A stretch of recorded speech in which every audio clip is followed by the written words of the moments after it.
And we're on.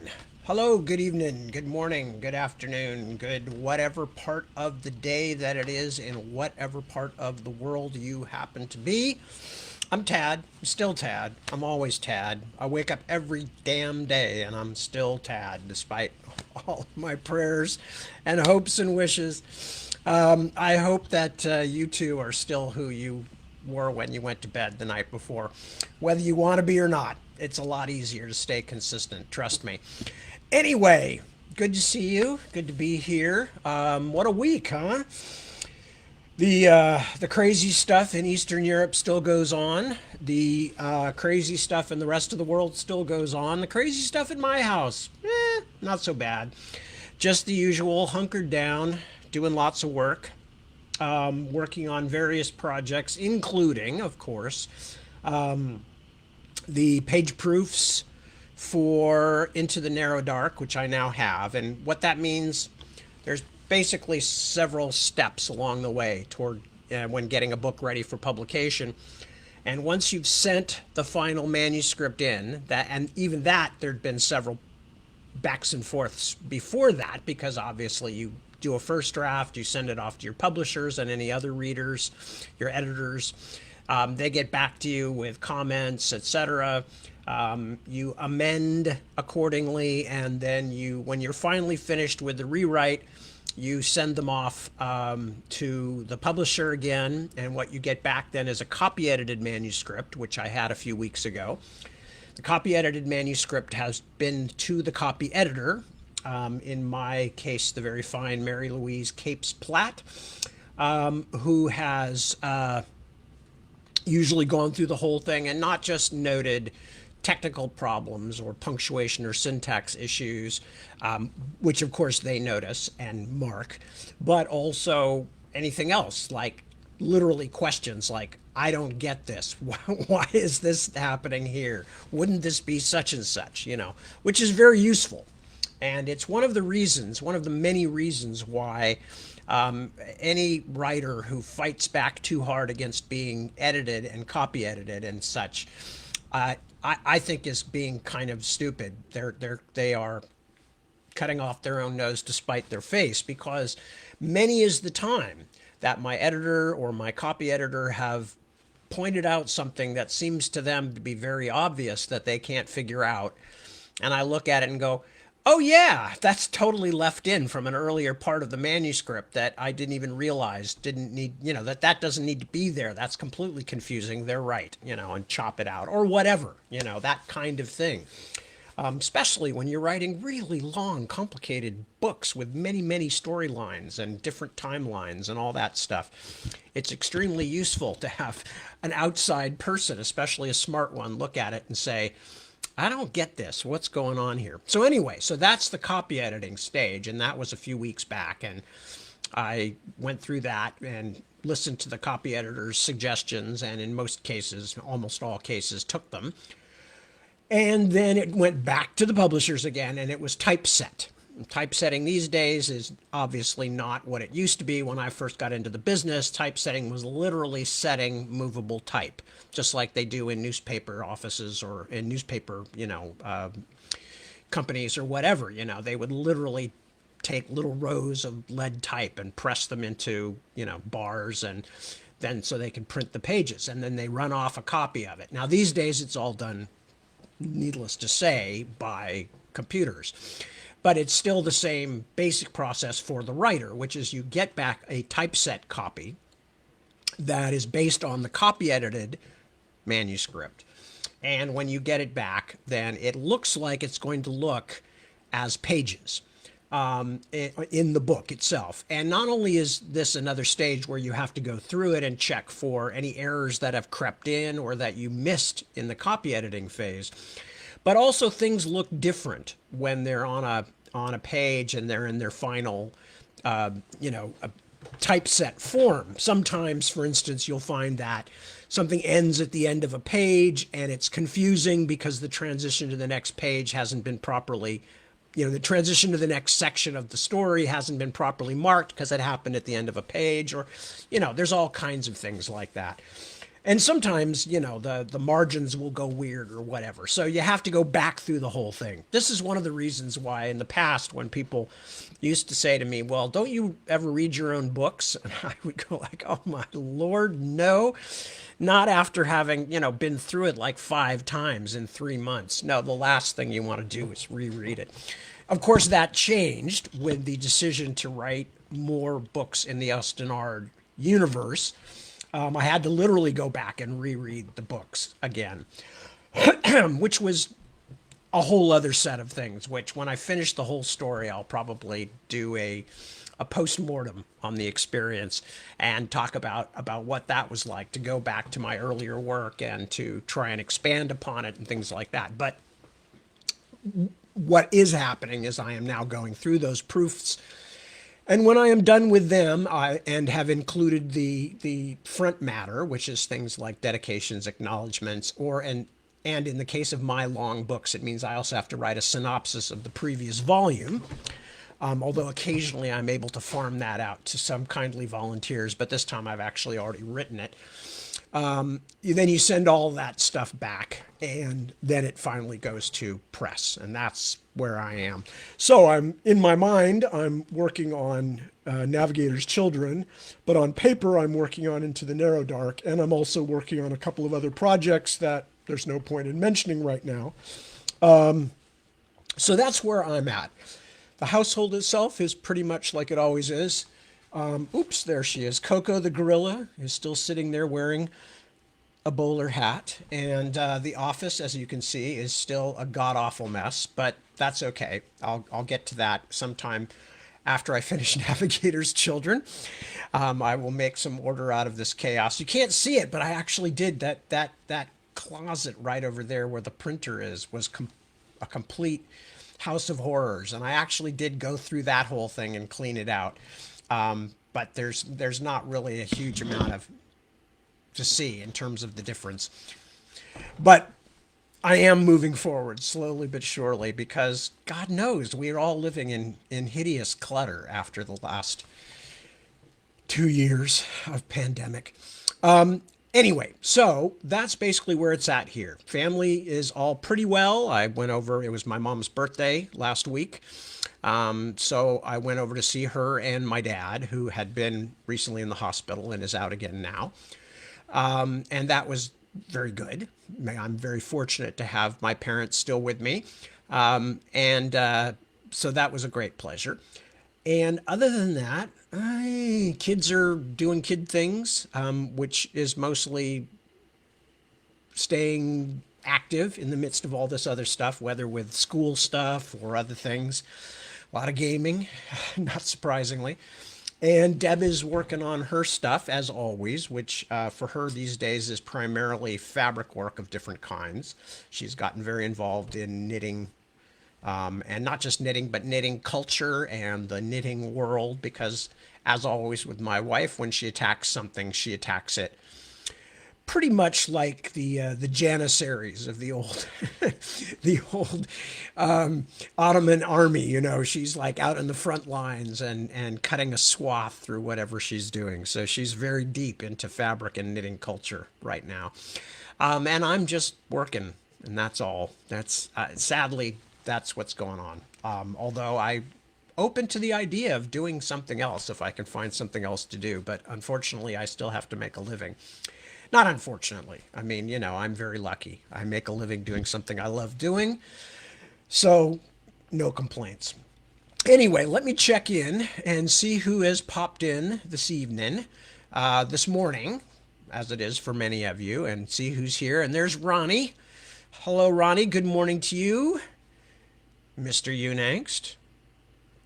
Anamika, good morning. She says good morning to me and all. Chris, good morning, Chris. Something I was going to contact you about in terms of the YouTube stuff, but whatever. It'll come to me, and I'll do it.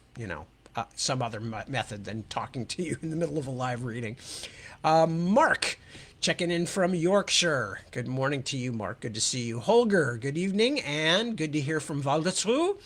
As always, a pleasure.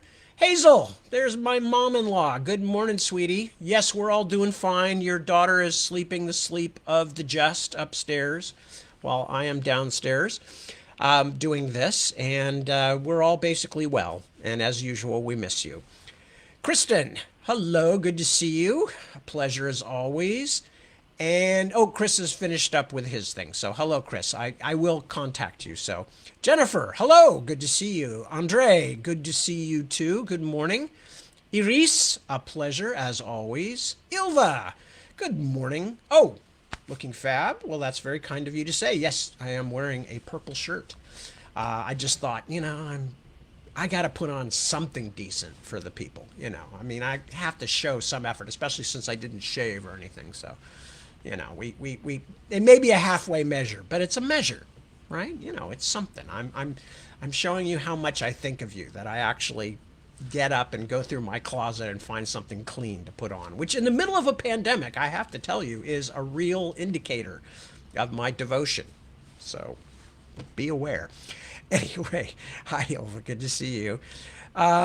Kristen, her Wi-Fi is down. Well, my goodness. Oh, so you're on cellular data. I'll read slowly. Ilva, yes, I got the index file. It's been crazy around here. I haven't had a chance to look at it yet, but I will. So, Wouter, hello. No, good to hear. Wouter is not flipping bitches for breakfast today. Just toast with chocolate sprinkles. Okay, I'm glad to hear that. Because, you flip too many bitches and the bitches are all flipped. And then where are you? Holger says, today the dog went out as soon as you started talking. She has gone to bed and wants to sleep. A lot of people have that reaction when I start talking. That's why I always lock the doors. Actually, here's a quick tale that I will tell you. When I first moved to England back in the 1990s to be with Deborah, prior to us getting married, I love England. I love England. I could happily live there. I feel very close to the English sense of humor, the English sense of irony, the post imperial nature of English life just feels very familiar and home-like to me. However, I am, and as one often finds when one lives in a foreign country, I am very American in some ways. And I learned how American and particularly Californian I was the first year I was living in London, where I would, be like walking down the street on the way to the tube station on our very long street in Highbury in London, North London. And I would see somebody coming the other direction from like 3 blocks away, because it's a long Highbury New Park, very long, windy street. And we would see each other from more than a quarter of a mile away, coming toward each other. And then at the very last moment, just as they reached me, they would look away. Not say a word, just look away, like, I don't see you. And this kind of this English shyness, and again, I'm a Californian. We Californians are famously, stupidly sort of like, hey, how you doing? What's up, man? Good to see you, even with people you don't know. And I'm definitely one of those kind of people. I chat with people in lines. I'm horrible that way. So needless to say, I was beginning to feel kind of freaky after living in England for about a year. And it got to the point at one stage where the English people were so shy of social encounters with strangers that I would do really mean things on purpose. Like if I was getting into the bottom floor, an elevator on the bottom floor, in a high rise or something, when the doors would shut, I would put my back against the doors and there'd be 2 or 3 English people in the elevator with me. I go, hi, how you doing? I'm Tad. I'm from America. How are you today? And just watching people, it was like throwing water on the Wicked Witch of the West. They would just shrivel. It was like, oh my God, we're trapped with somebody who wants to make chit chat. It was really mean, but it was a reaction. It was a reaction. I mean, because at a certain point, when people are pretending that you're not there, when you're actually there, for a Californian, it was very disturbing. So anyway, yeah, I understand why people might want to leave the room when I start talking, is why I started to say this. And in England, everybody wanted to get as far away from me as possible because I would chat with people in all circumstances. Maddening, I know. Anyway, Petra, hello. Yoo-hoo, and hi from me and Christina. Hello. That's all right. Take your time with your breakfast. Breakfast is very important. It's no longer felt to be scientific fact that it's the most important meal of the day as they slam down our throat in from all through my youth into my adulthood. But it's still a very important meal. So you take good care with your breakfast. Andre says, Berlin is cold this week, but full of heartwarming helpfulness and solidarity. Excellent. I'm glad to hear that too. I think a lot of people are so shocked that that we're still having this kind of thing like what's going on with Ukraine in this day and age that a lot of people are kind of saying, we have to remake contact again with other human beings. We have to like check in with each other and go, this is wrong, isn't it? This is wrong. We don't agree with this. What can we do? And I think that's going on. And I'm glad. I'm glad because really in the long term, the only power that we have over money and political connections is just the sheer weight of democratic humanity, meaning people. If enough of the people object to something, it will get changed. If enough of the people resist something, it will stop. That's really the only way to do it. And it's super important these days because we have the capacity to communicate with each other in a way we never had in the past. So we can be faster about these things, we can be more coordinated. But it's more important than ever for people to draw lines and say, not acceptable, not going to happen. We will do what we can. It still requires some bravery. It still requires just the expenditure of some energy. God knows, but it can be done. And it's the only way to resist the people who think that you can collect power and then use it to get what you want, whether it's right or not. Anyway, Mahmoud, hello, good to see you. Got COVID behind you now. Excellent. Okay. Yeah, I know. Ukraine is horrifying, but hey, you can only deal with what you can deal with. So I'm glad you guys are all through.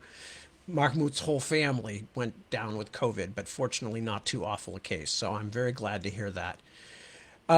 Jeremy, hello. Thank you. Purple People Reader shirt, Jeremy. Oh, I hope you're ashamed. That's just ghastly. That is, another quick story. I was last night I came upstairs and one of our young people, Tyler, was bending over the washing machine, watching the wash spin around and around and around for some reason. And I walked up behind and said, "That's the most boring video I've ever seen." And Tyler laughed politely, and I was suddenly compelled to apologize. I said, I'm really sorry. I don't know when this happened to me. I used to be a normal person. And then at some point, I probably had something to do with having children. I turned into a dad. I started making dad jokes. I started going around checking to make sure where the thermostats were set, turning off unnecessary lights, just all this dad stuff. And I swear to God, I was just as much of a normal human being as anybody. I was not one of those people who go, someday I'm going to be a dad.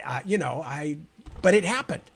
It happened to me. I didn't intend it to happen. And I used to be thought of as being, I flatter myself, a rather humorous person, witty even, full of the amusing repartee. And instead now it's dad jokes. It's flippin' dad jokes. I don't know how it happened. So I'm full of guilt and remorse about that. Anyway, anybody else I haven't said hello to? Jeremy, I already said hello. Boris, hello, Boris. Checking in from Kiev. Yes, I got your email and I have responded to it and I will have more responses for you, but I very much am sympathetic. So, and anything else here? No, I think I've said hello to everybody. If I haven't said hello to somebody or if you show up late, it's not like I'm not looking. It's just once I start, or it's not like I'm not caring. It's once I start reading, it's kind of hard to check the comments at the same time. Okay, anything else I need to talk about? Not really.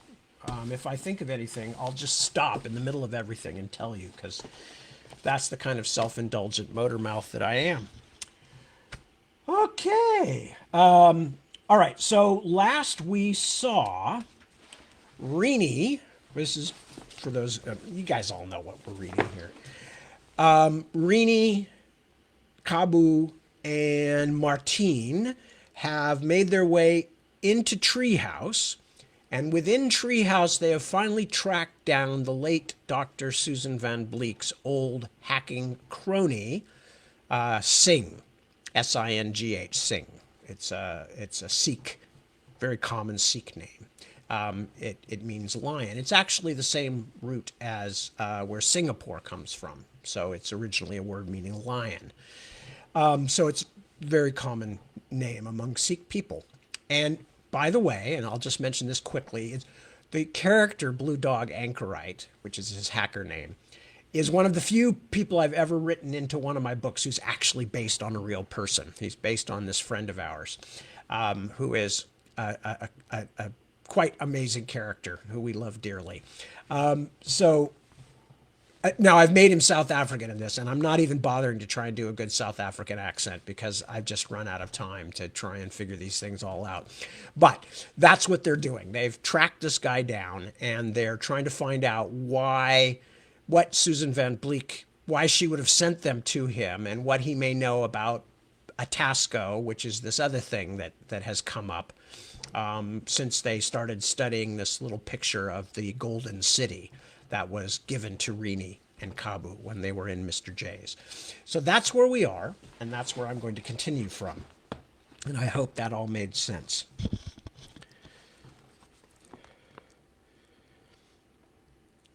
Okay, so this is Singh talking. Well, first it's Rini talking. So why did she contact you? No, she says. So why did she contact you? She didn't. Not until she'd run across a name in her list of experts that she remembered me mentioning to her. So she called me up. Startled the hell out of me. I recognized the bastard's name, that she'd turned up all right. He was one of the TGB muckamucks. We had to answer to him when we were doing the security for this Otherland thing of ours. Bolivar Atasco. Atasco? Rini shook her head in befuddlement. I thought he was an archaeologist. Whatever else he does, he was top man on the Otherland project, Singh growled. I flipped out, of course, because by now I was the last one left and I knew something was going on. I told Susan to get the hell away from it. I wish she'd called me sooner. For a moment his stiff facade threatened to fall away. He fought for composure. Those shits got her the same night, probably within a few hours of her being on the phone with me. Oh, God, that's why she made that note and hid it, Rini said. But why the book? Why not just his name? What book? Asked Singh, nettled at losing the spotlight. A book on Central American cultures, something like that, written by this Atasco. Martine and I both looked it over and we couldn't make anything of it. A window flashed open next to Martine. This is it. But as Rini said, we have examined it carefully. The old man squinted at the window. Early Mesoamerica. Yeah, I remember he'd written some famous textbook. But that was a long time ago. Maybe you have the wrong edition. He scrolled the book. There's no author picture in this version, for one thing. If you want to get a look at this bastard, you ought to find an older printing of the book. The window closed. I will see what I can discover, Martine said. So, what do we know exactly? Rini closed her eyes for a moment, trying to shut out the dingy room and pull together the tangled threads of information. Atasco headed up this Otherland project, and you think that the people who worked on it with you have been murdered? Singh grinned acidly. I don't think, Gailey, I know. But what does that city have to do with anything? The image someone planted in my computer. And why would those people have anything to do with my brother? I don't get it. Another window popped open in the middle of the room. "You are right, Mr. Singh," Martine said. "The earlier edition does have a photo of the author." The entire contents of the book scrolled past in a waterfall of gray. Then Rini was staring at a picture of Bolivar Atasco, a handsome, narrow-faced man on the far side of middle age. He was sitting in a room full of leafy plants and old statues. Behind him, in a frame on the wall, was... "Oh, my God!" Rini reached out a sim hand as though she could touch it. The picture behind him had none of the vibrancy of the original. It was only a sketch, a watercolor like an architect's rendering. But it was beyond any doubt the city, the impossible, surrealistic Golden City. Beside her, Kabu made a clicking noise of surprise. "Oh, my God," she said again. I'm fine, Kabu. I just felt a little faint. This is a lot to take in." She waved her friend away. He retreated with a cartoonish, worried look on his sim face. I think we were missing a line there. "After your recent illness, I am concerned for you," he said. "I'm not having a heart problem, more of a comprehension problem." She turned wearily to the old man and the Mona Lisa. The Mona Lisa is Martine's sim, just a flat image of the Mona Lisa. "So what do you have here? I mean, let me get this straight. Some crazy archaeologist, maybe working for the CIA or something, builds a huge, super-fast VR network. Then he starts killing off all the people who worked on it. At the same time, he puts my brother and maybe a few thousand other kids into a coma. Meanwhile, he's beaming me some kind of Aztec-influenced building designs. Oh, it all makes perfect sense." "It is indeed very strange," Martine said.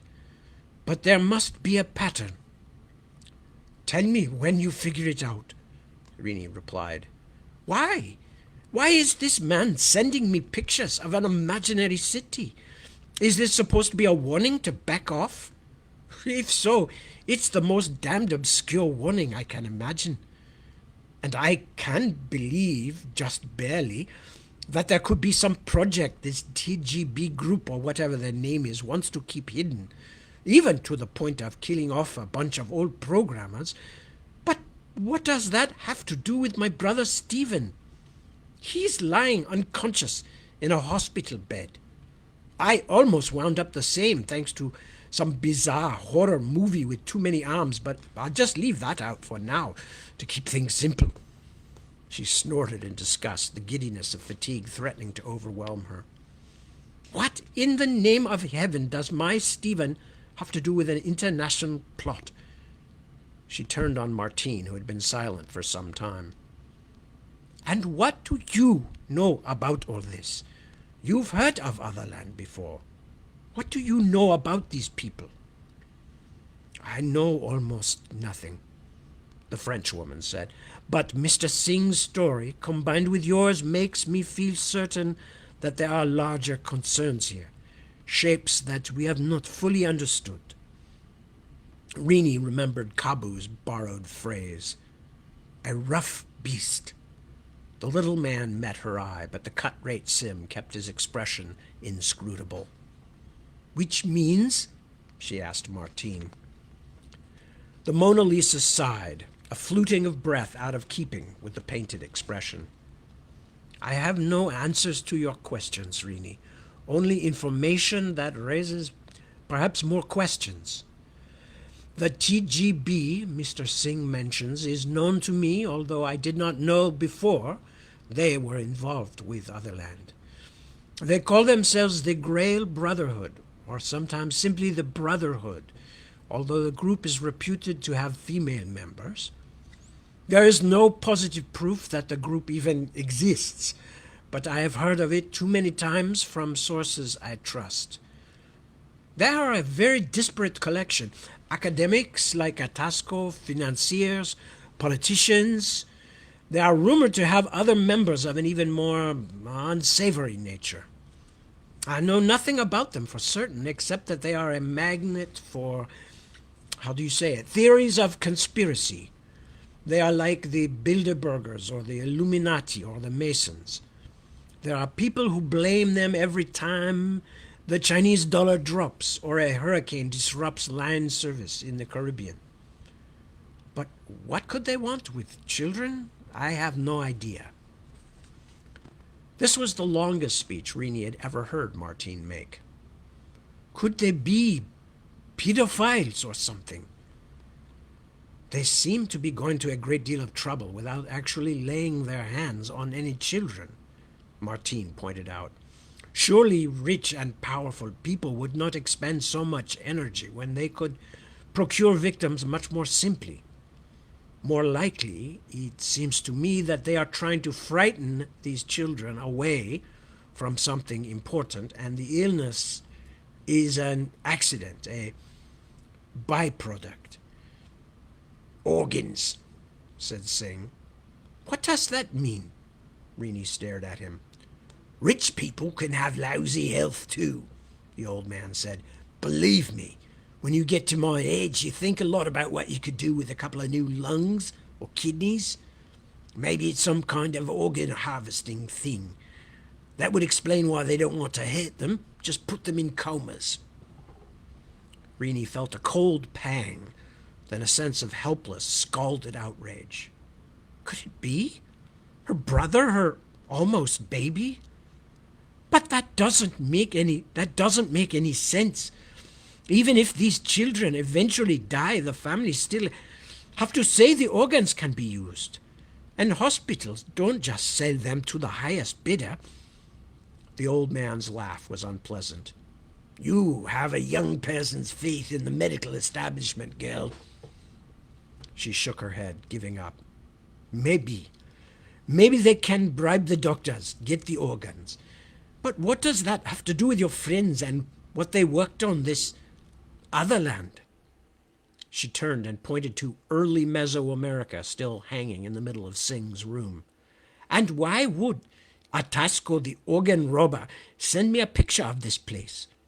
It just doesn't make sense. It makes sense to somebody, the old man said bitterly. Otherwise, I wouldn't be the last security programmer on that project left alive. He sat up suddenly, as though he had been jolted with electrical current. Just a minute.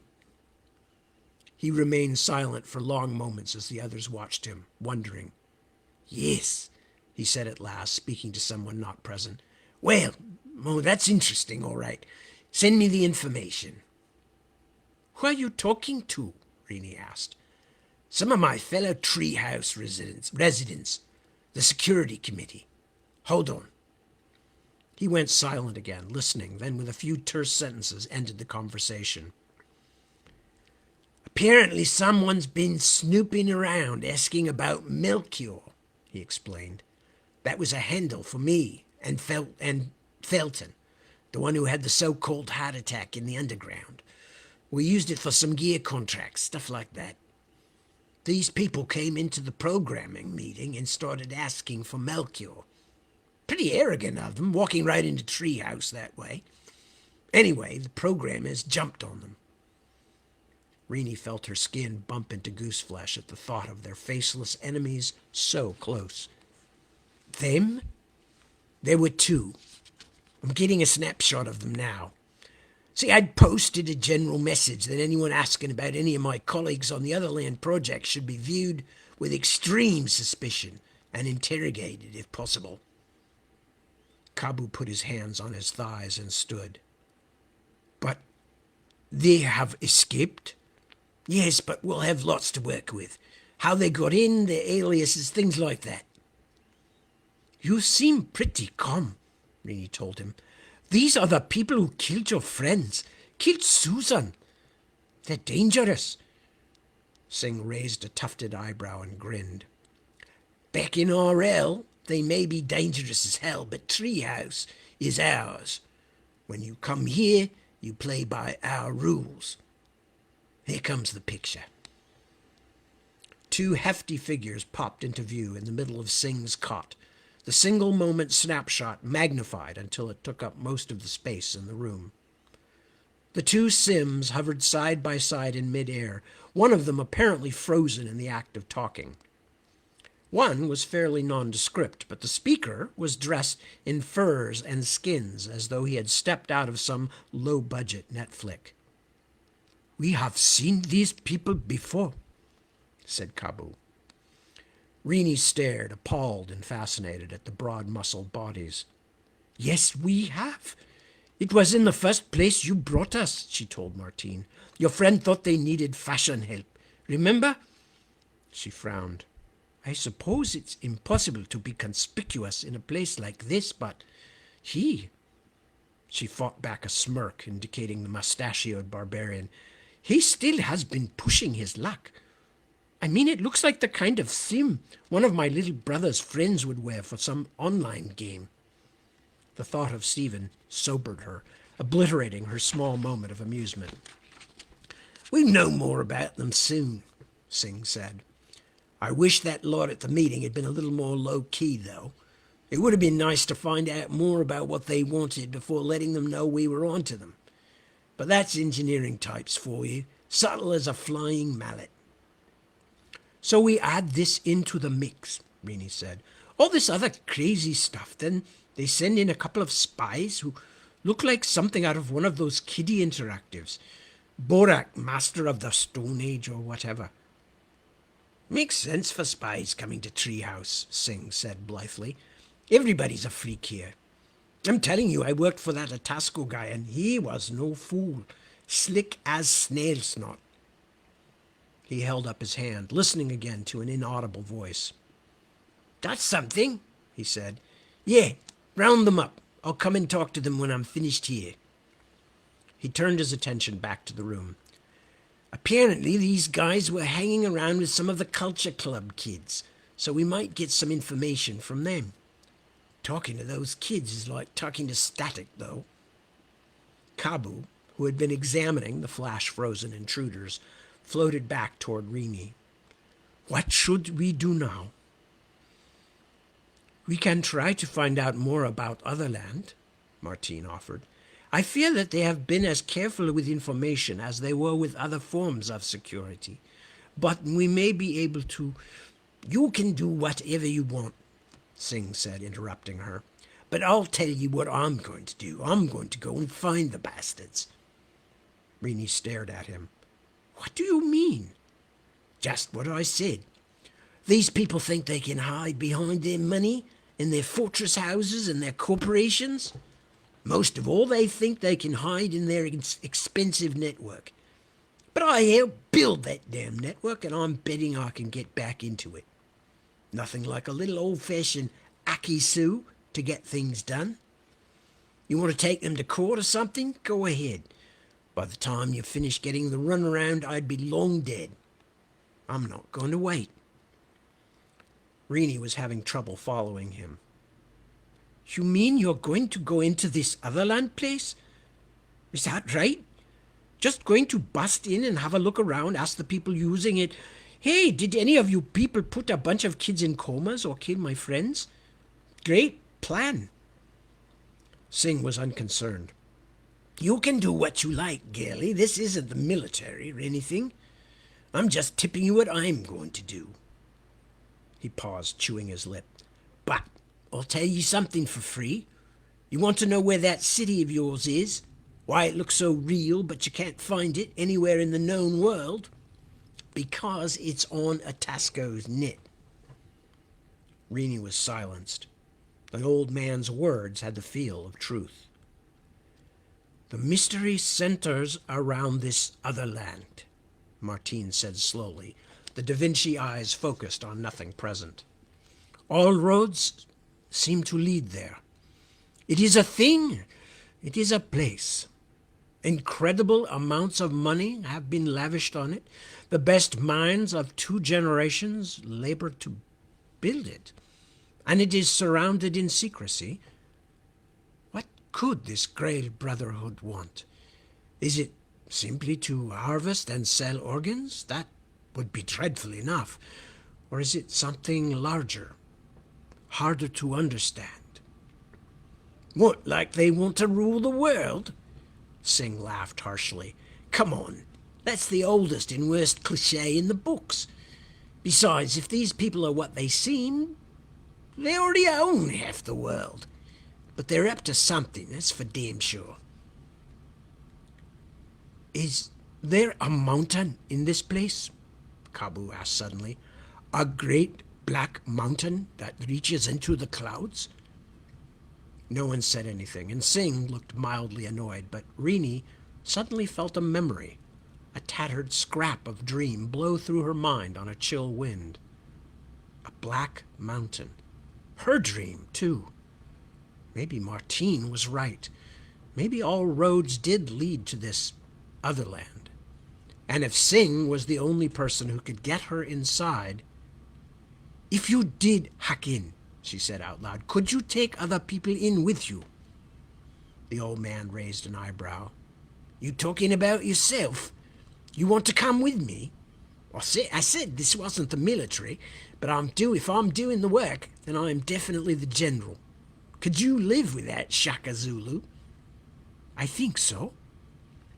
She suddenly and inexplicably found herself liking the cranky old bastard, just a little.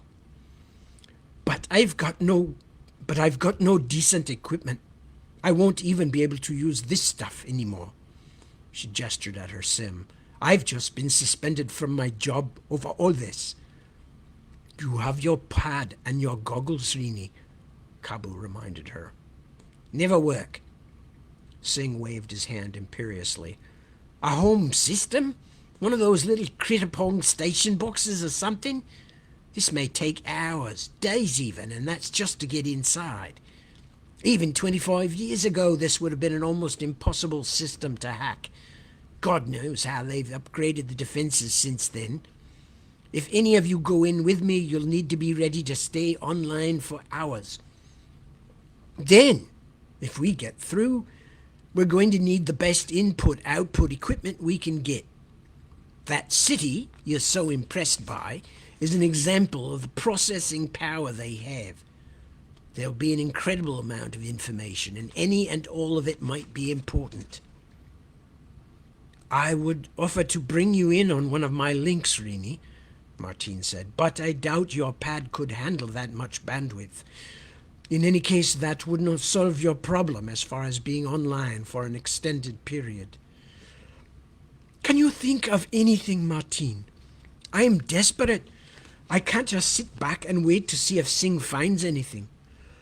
Nor could she imagine putting much trust in Singh's capacity for subtlety once the security was breached.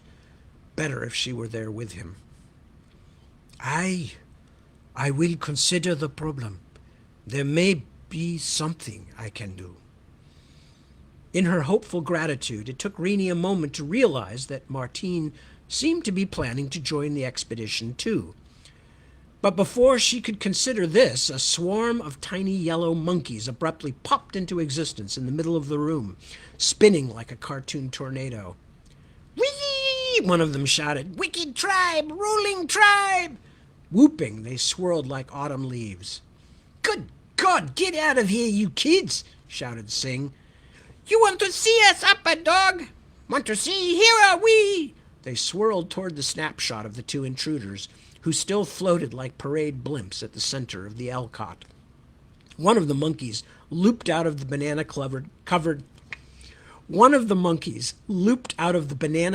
cloud to hover before them. Knew it! The tiny voice shrieked. Our friends! Knew it! Why you send them away? Another demanded. Now boring, boring, boring. Singh shook his head in disgust. I didn't want you in here. I told them I'd talk to you later. How did you little monsters get in? What, do you eat code or something? Mejor hacker tribe. Too small, too fast, too scientific. Been snooping where you shouldn't. Christ, what else is new? The image of the intruders was now surrounded by tiny yellow creatures. Rini found herself staring. On the outskirts of the whirling crowd, several of them were playing catch with a small, shiny, faceted object. What's that? she said sharply. What have you got there? Ours. Found it. A handful of micro-simians bunched protectively around the golden nugget. Found it where? Rini asked. That's just like the thing that was left on my system. Found it where our friends were, one of the monkeys said defensively. They didn't see it, but we did. Wicked tribe, ojos mejores. Give that here, growled Sing. He skimmed toward them and plucked it from their midst. Not yours, not yours, they wailed. Be careful, Rini warned him. It was something just like that which put the image of the city onto my system. What did you do to get it to display? Asked Sing.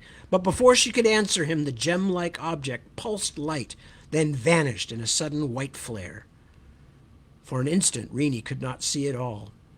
Moments later, as she contemplated the now familiar vista of the Golden City, there were still after-images of the flash on her eyes. That's not possible! Sing sounded furious. Nobody could have walked that much information into Treehouse under our noses. We built this place. The image abruptly shivered, then dissolved into a single blinking point of light. A moment later, it expanded outward again, taking on a new form. Look! Rini dared not move for fear she would disrupt the information. Look at that! Martine, what is it? Martine remained silent. Don't you even recognize it? Asked Sing. Jesus, I feel ancient. It's what they used in the old days, before they had clocks.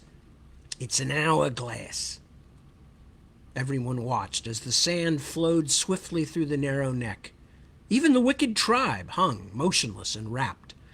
Just before the final grains had run out, the image vanished. Another object popped into view, this one more abstract. It's some kind of grid, Rini said. No, I think it's supposed to be a calendar. But there aren't any dates on it, no month. Sing was squinting. Rini was counting. As she finished, the grid winked out, leaving nothing behind. The first 3 weeks were X'd out. Only the last 10 days were blank. What in hell is going on here? Sing rasped. Who did this, and what the hell are they trying to say? I believe I can answer the second question, Kabu said. Whoever has tried to tell us about the city is now trying to tell us something else. Kabu's right. Something had seized her, an unshakable certainty like a vast cold hand. She had no choice anymore. That freedom had been taken from her. She could only go forward, dragged into the unknown. I don't know why, and I don't know whether we're being taunted or warned, but we've just been told that our time is running out. 10 days left. That's all we have. Left before what? Demanded Sing. Rini could only shake her head. One of the monkeys fluttered up and hung before her, yellow pinions beating as swiftly as a hummingbird's. Now, wicked tribe really angry, it said, screwing up its tiny face. What you do with our shiny thing? And now we enter part 3 of the story. Third, another country. The dews drop slowly and dreams gather. Unknown spears suddenly hurtle before my dream-awakened eyes, and then the clash of fallen horsemen and the cries of unknown perishing armies beat about my ears. We who still labor by the cromlech on the shore, the grey cairn on the hill, when day sinks drowned in dew, being weary of the world's empires, bow down to you, master of the still stars and of the flaming door. William Butler Yeats. Chapter 24, Beneath Two Moons. Netfeed, health. Charge damage may be reversible. Visual, charge users on Marseille street corner. Voiceover. The Clinzor Group, one of the world's largest medical equipment companies, announced that they will soon be marketing a therapy for the damage caused by the addictive use of deep hypnosis software called Charge by its users. Visual, Clinzor Laboratories testing on human volunteers. Voiceover. The new method, which the inventors call NRP, or neural reprogramming, induces the brain to find new synaptic pathways to replace those damaged by excessive charge use. The golden light became blackness and noise. Something was crushing him. He kicked, but there was nothing to kick against. For endless moments he thrashed helplessly. Then the world peeled back around his head, and he was sucking air into his stinging lungs and struggling to keep his head above the water, straining to hold on to the beautiful, marvelous, silver-sweet night air. The boy, Galley, clutched in his arms, sputtered out water and rasped in breath. Paul loosened his hold and let the boy out to arm's length so he could use his other arm to help keep them both afloat. The water was gentler here than the place in the river where they had dived. Perhaps they had drifted away from the Scarlet Woman and that terrible creature. But how could they have been underwater long enough for it to become night? It had only been late afternoon a moment ago, and now, except for a salting of stars, the sky was as dark as the inside of a coat pocket. It was no good trying to understand. Paul could see a faint light from what must be the shore. He pulled Galley close and spoke to him in a low voice, worried in case their dreadful pursuers might be somewhere near. "Do you have your breath back? Can you swim a little?" Oh, sorry, forgot Paul's English. "Do you have your breath back? Can you swim a little?" When the boy nodded, Paul patted his sopping head. "Good. Swim ahead of me toward the light. If you get too tired or begin to cramp, don't be frightened. I'll be right behind you." Galley gave him a wide-eyed, inscrutable look, then began to dog-paddle toward the distant glow. Paul struck out after him with a slow stroke that felt strangely natural, as though there had been a time when he had done this frequently. The waves were low and gentle, the current minimal. Paul felt himself relax slightly as he fell into the rhythm of his own movements. The river's character had become entirely different since they had first entered it. The water was almost pleasurably warm and had a sweetish, spicy smell. He wondered briefly what it might be like to drink some, but decided that was an adventure better attempted when they had reached the safety of landfall. Who knew how different things might be here? As they drew nearer to the light, Paul saw that it was a high flame, like a bonfire or signal beacon. It burned not on the shore, but atop a pyramidal shape on a stone island. The island itself was only a few dozen yards long, with stone steps leading down from the pyramid's base to the very edge of the water. Beyond the pyramid, at the island's farther end, another stone structure stood, surrounded by a small grove of trees. As they drew closer, Galley pulled up, thrashing. Paul stroked forward swiftly and put one of his arms around the boy's thin chest. "Do you have a cramp?" "There's something in the water." Paul looked around, but the surface, painted with jagged splashes of reflected flame, seemed unbroken. I don't see anything. Come on, we're almost there." He kicked hard, pushing them both forward, and as he did so, something heavy bumped along his shins. Paul made a startled noise and swallowed water. Coughing, he swam hard for the stone steps. Something huge was moving just beneath them. It rose and dumped them sideways in a sluice of river water. Paul saw first one, then a half-dozen snake-like shapes break the surface only a few yards away, twining aimlessly. Galley was struggling, and Paul found himself floundering only a few strokes short of the steps. "Stop it!" he shouted into Galley's ear, but the boy was still thrashing weakly. Paul lifted him as far out of the water as he could, swung him back while kicking hard for leverage, and threw him up onto the broad step. The effort pushed Paul back under the water. His eyes popped open. Something huge and dark and faceless, with a mouth like a puckered hole full of curving spikes and a corona of ropey arms, was reaching for him. It was too late to reach the steps. He flung himself downward as hard as he could, churning his legs to force himself deeper. The arms snaked past over his head. He felt a rubbery something scrape along his side, then he was snagged briefly and tossed end over end. He popped to the surface like a fishing float, not sure which end was up or down, and not entirely certain that he cared anymore. A thin hand closed on his arm, a human hand. "He's coming back!" Gally shrilled. Paul struggled onto the step beneath the water. With the boy's help, he clambered up the slippery stone onto the island itself.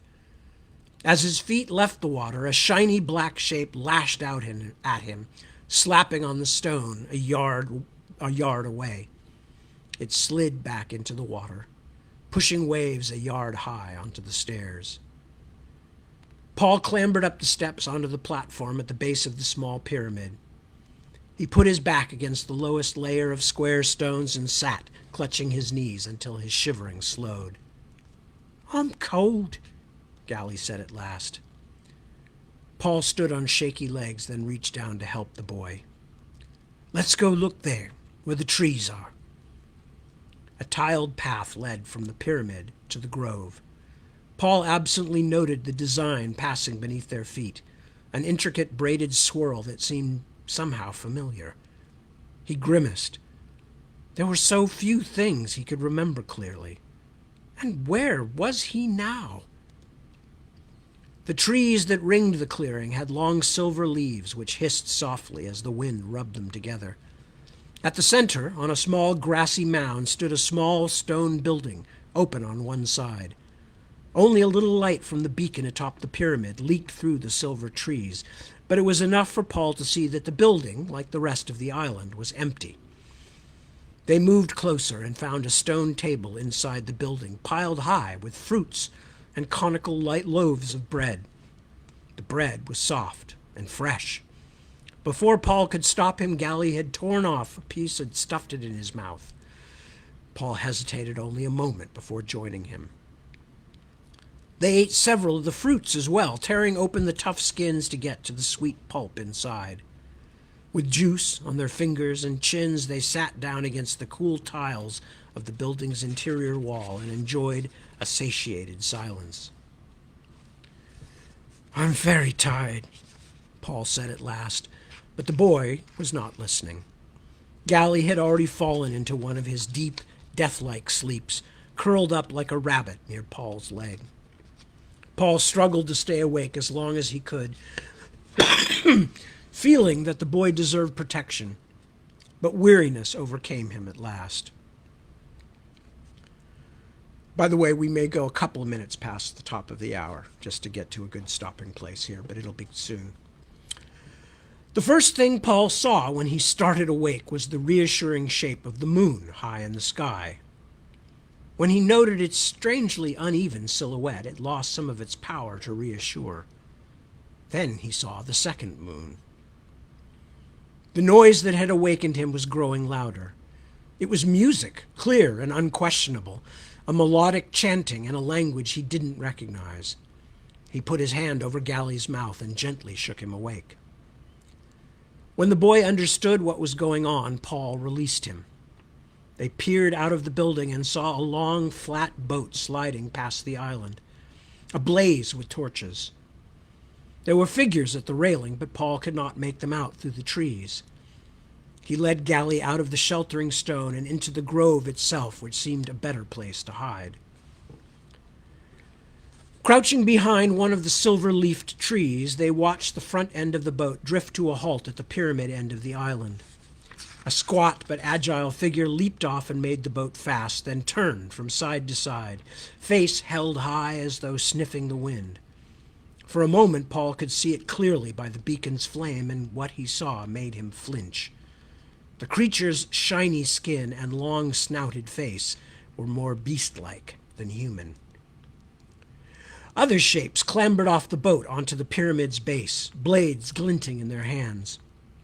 Paul took advantage of the confusion to lift Galley up to the lowest limb of the tree, then followed the boy into the branches where they would be less likely to be seen. From this improved viewpoint, he saw that the boat itself was a barge, a third as long as their entire island, elaborately carved and painted, with a sweeping fantail, a pillared cabin, and torches all along the rail. To his relief, not all its occupants were as bestial as the first.